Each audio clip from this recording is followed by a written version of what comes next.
CDC has an important role to play in food safety, connecting the illnesses that people experience back to the foods that they eat and how those foods are produced.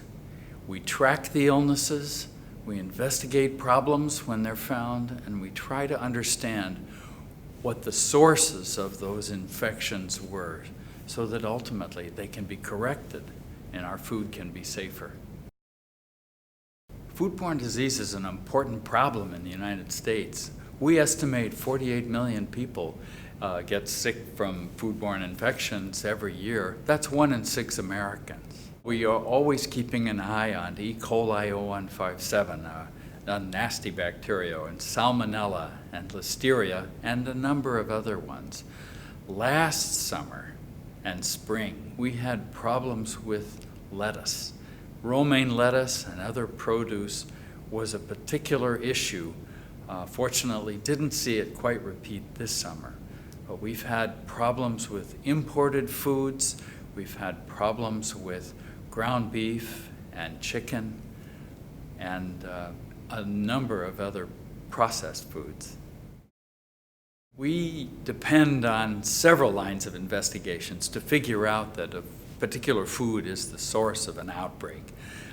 We start with talking to sick people who we know are part of the outbreak because of our bacteria fingerprinting system. We talk to people, we find out what did they eat, what were they more likely to eat than we would expect, and that's the epidemiologic evidence.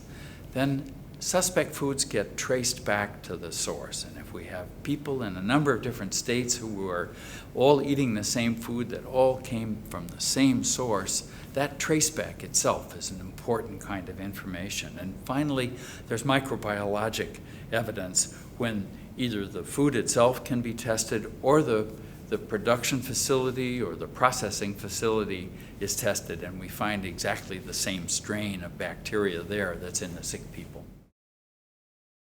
DNA sequencing is a new technology that public health is using more and more for many problems to figure out which infections are closely related to each other. In food-borne disease, we have been using DNA sequencing for several years now to find and solve problems with Listeria bacteria. And just this summer, we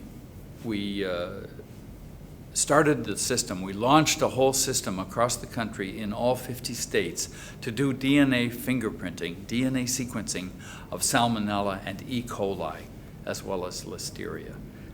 Our experience with Listeria showed us that we will be finding more outbreaks using this technology and solving more outbreaks and finding and solving them when they're smaller, which is actually a very good thing.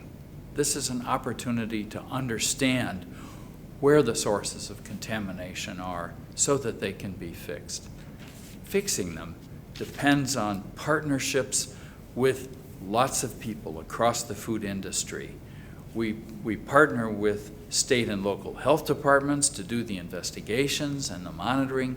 We partner with our regulatory colleagues at FDA and USDA to do traceback and to achieve immediate control of an outbreak.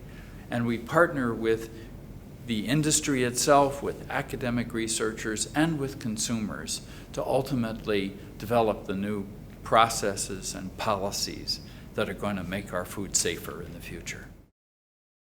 It's always difficult to predict, especially about the future, but we think with the new DNA sequencing, we are going to find outbreaks that are more spread out over space. We are going to find outbreaks that are affecting people not only in different counties of the state or different states, but also different countries at the same time because of something that's spread around the world.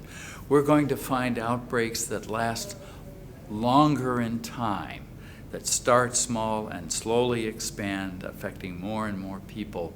We hope to be finding those now and stopping them sooner than we would have before. And we think that we will be finding outbreaks that are related to antibiotic resistance, because this new technology lets us identify antibiotic resistance very quickly in a bacteria without a lot of specialized testing. So we will be focusing on antibiotic resistant causes of foodborne illness and where they're coming from.